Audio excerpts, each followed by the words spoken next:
Today on CCX News, the drive for 5. The Minnesota governor's push to help local employers fill high-demand jobs in 5 key areas. That push took Governor Tim Walz to Hennepin Technical College in Brooklyn Park this week.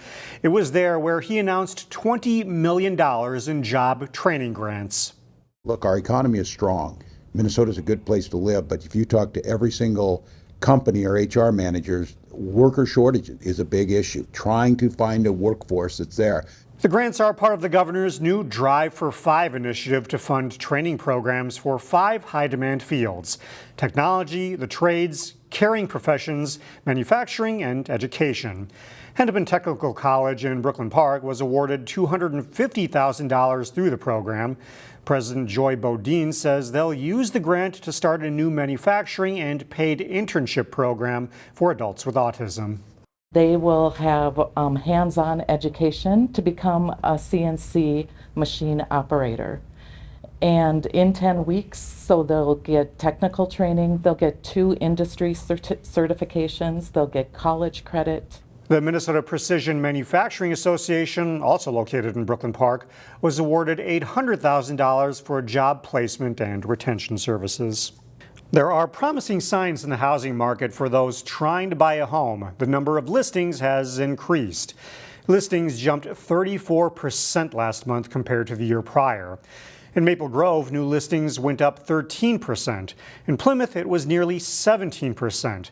But in Brooklyn Park, a significant increase. New listings more than doubled, shooting up 120%. While all this is encouraging, the market remains low on inventory with less than a 2-month supply. 4 to 5 months is considered a balanced market. The Brooklyn Park City Council may turn a park and ride into new housing. Brooklyn Park owns the park and ride at Noble Parkway and Highway 610. The city is working with a developer on a new concept for the site. Early design plans include 115 apartment units, 44 townhomes, and a commercial building. But developers are expecting a $6 million funding gap, and that's just for the apartment building. The Brooklyn Park Economic Development Authority will decide if it wants to move ahead with the project.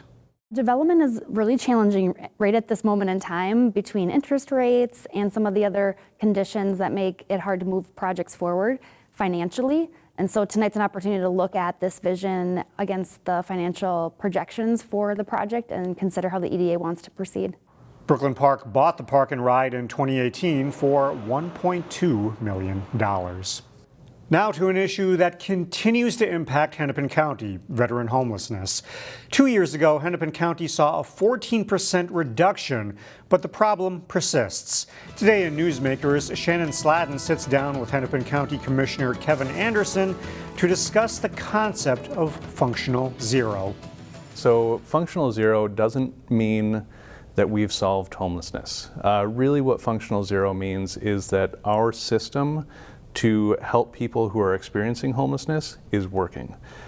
So when we identify a veteran who's experiencing homelessness, we're able to move them quickly into stable, affordable housing within 90 days. So it's a really big accomplishment. But it doesn't mean that we've solved all of our problems. Sure, you've just got a good working system in place. And it's not just Hennepin County that's behind this system. It's kind of a collaboration, right? That's right. And achieving this is part of a partner network that includes MDVA. We have partners like MACV. We obviously have our Veteran Service Office that is doing a lot of the work. And really this designation is a part of highlighting how well our system and our partnerships are working. All right. Now there's a few messages we want to make sure we get out. First, for veterans, check on your benefits. Yeah, so the landscape of veterans benefits is constantly evolving, especially recently. So if you've served, it's worth checking again. If you haven't checked in a while, finding out if you might be eligible for additional benefits. And if you know a veteran who is struggling, our County Veteran Service Office is there to help and connect you to services. So it's really important that we do this, and I'm really proud of the work our staff is doing to get us there. All right, and I know you've been passionate about working with veterans for a while, so this has probably been a pretty rewarding journey. It really is, and we're not done yet. We haven't achieved the designation, but we're really getting close. And I introduced an action to help make sure that staff has the resources they need to achieve the designation, and then a report back on an annual basis, so that it's a recognition that we're not going to forget about our veterans once we've accomplished a certain goal. All right, so this is an ongoing effort. Always an ongoing effort, absolutely. All right, Commissioner Kevin Anderson, thank you for being here today. Thank you so much. Maple Grove Middle School students achieved a special mission to help those in need, assemble hundreds of hygiene kits. There's deodorant, lotion, toothpaste, body soap, shampoo, sanitizer, conditioner, and a toothbrush. That's Paisley Thompson, who helped in the effort. She and her fellow students helped collect more than 12,000 hygiene items and pack more than 1,000 kits, which will be distributed to the nonprofit Cross Services. Parent volunteers who assisted in the effort were left inspired by what they saw. Overwhelmed with joy to see so many people come out to make the kits and the donations. It's overwhelming. It'll serve a lot of people for a lot of months to come, so very grateful.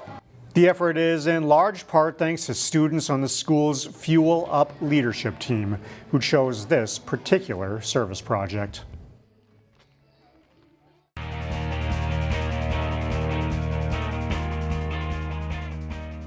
Totino-Grace boys basketball is back in the Class 3A state championship game for a third straight season. In this week's CCX Sports Spotlight, Chaz Moots profiles a senior small forward that's led the Eagles in a big way all year and is a finalist for Mr. Basketball. Basketball has always been a part of Totino-Grace's Isaiah Johnson Ariga. I always grew up watching basketball. My dad was a basketball trainer, and I always kind of worked out with him when I was younger. Getting off on the right foot with his dad helped give Isaiah an edge, but the summer of his sophomore year is when things really started to pick up. I go in the summer for 5 or 6 hours a day of just straight training, train, take a break, train, take a break, train, take a break, and I continued that throughout the summer of sophomore year, and that's where I really feel like I improved the most. As his skills improved, so did Isaiah's athleticism. For Johnson, and look out below. Whoa. His first in-game dunk was in 8th grade, and now it's a regular in any game to see Isaiah's high-flying, rim-rocking, Johnson, momentum-shifting slam. Obviously, it's super beneficial to have someone like that on your team because it's such a size advantage where he's tall, but he can also jump out of the gym. So, just throw it up at the rim and he can go get it. Isaiah's athleticism separates him from most, but his development to become an all-around player helped him become one of the top small forwards in his class. I think all the work that he's done from a skill perspective, working on his mid-range game, his mid-post stuff, he shoots it close to 40% from 3 for us, which, at his size and the number of attempts that he takes is pretty impressive. Three-pointer up and in for Isaiah Johnson. I always had a good shot, but it was just getting it more consistent. And then playmaking, since I feel like I draw a decent amount of attention whenever I drive the ball, I have to dish out to teammates or create plays that other people wouldn't see. Isaiah started his high school career at Osseo. And Johnson for the dunk. He transferred to Totino-Grace his junior season and feels like what he's learned the most the past 2 years as an Eagle has been between the years. Doing the job every day, because we practice really hard every day, and that definitely shaped me mentally from when I was younger, harder practices and everything. I feel like that's really helped me improve leadership and mental toughness. All that work paid off for Isaiah on November 8th when he signed to play at the University of Miami, choosing the Hurricanes over Iowa, Northwestern, Texas Tech, and Virginia Tech. When we visited the U, I feel like I just got that feeling like I belonged here and everything, and I loved Coach Larinaga. He was really nice. He really fit type of coach that I want, like a chill, mellow, laid back, and really believed in all of his players and trusted in them. And like their offensive wise, they really fit me. They just have like versatile wings that I'm trying to fill those shoes in. As good as he is on the court, Isaiah is just as good off the court in the community and school. I have young kids, so I have an 8-year-old and a 10-year-old. And like those guys sit and hang out with Isaiah before the game, and just a really humble guy. Like honestly, kind of keeps to himself. Really good dude, well liked by his teammates, really well liked in the school. Everyone at school loves him. There's no one that really looks at him like, oh, Isaiah, he's big, he's tall. Like he'll have a conversation with you. Like he'll talk to anyone, like no matter what you do, what grade you're in. Isaiah and the Eagles punched their ticket to a third straight Class 3A state championship game with a 7-point win over De La Salle. Break high in the air, and here's another flush. Ending his high school career with another state title would be another box checked off for Isaiah. That was our goal from the start of the season. It would just basically reassure what we've been thinking about the whole season. In his time playing for the Osseo boys basketball program, Isaiah notes that he looked up to Josh Ola Joseph and Bernardo Moria. The Eagles face Mankato East in the Class 3A state championship. We'll have highlights from that game and a recap of the state boys tournament Monday on CCX. For the CCX Sports Spotlight, I'm John Jacobson. Find more prep sports games and highlights at ccxmedia.org and follow us on social media.